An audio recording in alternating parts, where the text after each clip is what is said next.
मुझे हंसी आ रही थी, एक मैडम जो इतना टाइम एक वर्कर रही है एक बड़ी पॉलिटिकल पार्टी की, कम से कम उसको इतना तो एहसास होना चाहिए। आप स्ट्रीट वेंडर्स को बोल रहे हो पहले आप मीडियम में जाओ, फिर आप उस पर ये करो। हालांकि इन्होंने बड़े तरीके से इलेक्शन किया। पहले डेट था प्रेसिडेंट का, फिर जनरल सेक्रेटरी का डेट हुआ, फिर नॉमिनेशन का था, फिर फॉर्डर विड्रा का था। और हमें अप्रिशिएट करना चाहिए, कहीं पे जमहूरी तरीके से कोई इलेक्शन हो रहा है, चाहे स्ट्रीट वेंडर्स का हो, चाहे मोहल्ले का हो। हम सब जो यहाँ पे ठेकेदार बन गए हैं डेमोक्रेसी के, हम सबको चाहिए इनको बोलना कि ये तरीका अच्छा है, लेकिन उनको दबाने की कोशिश करते हैं। आज नेशनल कॉन्फ्रेंस का जो इतना बड़ा मैंडेट है, लोग देखते हैं स्टेटहुड कब लाएंगे, बेरोजगारी कब दूर करेंगे, पावर कब देंगे, गैस सिलेंडर कब देंगे। ये पहुंचे हैं स्ट्रीट वेंडर्स के इलेक्शन में। अल्लाह ताला ने वलीम ज़मीनस। और इंशाल्लाह ताला रहमान आने वाले टाइम में जो ऐसे पॉलिटिशियन हैं जो दबाव और दबदबे पे काम करते हैं, अल्लाह ताला वलीम ज़मीनस। क्योंकि हमारी सियासत सिंसियरिटी पे है, ईमानदारी पे है। अगर हमसे कोई चीज गलत हो तो हम बोलेंगे गलत है। और उन स्ट्रीट वेंडर्स को वो दिन रात स्ट्रगल करते हैं अपने डेली नीड्स के लिए, हमें उनको प्यार और मोहब्बत और शफकत से पेश आना चाहिए। आप यकीन करें, जो स्ट्रीट वेंडर्स का इलेक्शन हो गया, इसमें मुझे तब तक मालूम नहीं था ये इलेक्शन हो रहा है, या जिस दिन ये इलेक्शन हो रहा है वहां तब वोटिंग थी। किसी ने मुझे फोन किया, क्योंकि मेरे भी दोस्त उस इलेक्शन में पार्टिसिपेट कर रहे हैं, दोस्ती का रिश्ता होता है। लेकिन मैं किसी वेंडर के पास नहीं गया होऊंगा कि मेरे जो दोस्त है उसको वोट डालो। जिस दिन इलेक्शन हो रहा था तो मुझे 2-2:30 बजे के करीब फोन आता है, बोला है यहाँ पे कोई फलानी पार्टी का बंदा सबको पकड़ पकड़ के ला रहा है, वोट डालो जी। ऑनरेबल कोर्ट सुप्रीम, उसके ऊपर कोई चैलेंज नहीं, हम रिस्पेक्ट करते और इंस्टीट्यूशन ऑफ जस्टिस की तरह देखते भी है।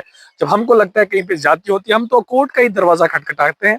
लेकिन उसमें जो आपने मुझसे पूछा, जो अनफॉर्चुनेट उसमें जो सियासत की गई, और जो सियासी तबके के साथ एक एडवोकेट का जो ताल्लुक है, मुझे लगता है कि अगर वो मैच्योर पॉलिटिशियन होती, वो ये चीज उसको दबाने की कोशिश नहीं करते, या उसको स्टे लाने की कोशिश नहीं करते, या जो भी वो कोर्ट में मसला नहीं पहुंचाते, वो मिलजुल के बात करते। और जब मैंने सुना है, मैडम बोल रही थी लॉज बाय लॉज होते हैं, मैं भी एक ऑर्गेनाइजेशन की प्रेसिडेंट हूँ। उमर अब्दुल्ला साहब से बोलना चाहता हूँ कि आपके लोग इतने गिर गए हैं कि वो आप कोर्ट के ऑर्डर से हमें डराते हैं, बोलते हैं इस करो। मतलब ये कौन सी सियासत है? तो फिर इंसान बोले ही ना। आप अपोजिशन देखे, बड़े बड़े लीडर्स को देखे, वो किस लेवल की अपोजिशन करते थे, लेकिन जब वो बाहर मिलते थे एक इज्जत और एक डिग्निफाइड तरीके से मिलते हैं। आप तो यहाँ पे हम जैसे लोगों को फिर दबाने और धमकाने और डराने की कोशिश करते हो। हम डरने वालों में से नहीं है। हम तब नहीं डरते थे जब यहाँ हमने तूफान के खिलाफ हम खड़े रहे। हम अपॉर्चुनिस्ट लोग नहीं है। हमने डेमोक्रेसी को कभी यरगमाल नहीं बनाया है। हमने इलेक्शन लड़ा, हारा, इलेक्शन लड़ा, जीता, इंशाल्लाह आगे भी जीतेंगे, लड़ेंगे। वो लोगों तक है, इज्जत देना, इज्जत लेना फिर अल्लाह ताला के हाथ में। मुझे तो इन्होंने मतलब कोई वो चुनाव ना कहा चीज ही थ्रो में बदनाम। पहले बोला ये एजेंट है, होर में इलेक्शन एजेंट हाय, ठीक है ये बिचौर कीन गई तत फेल।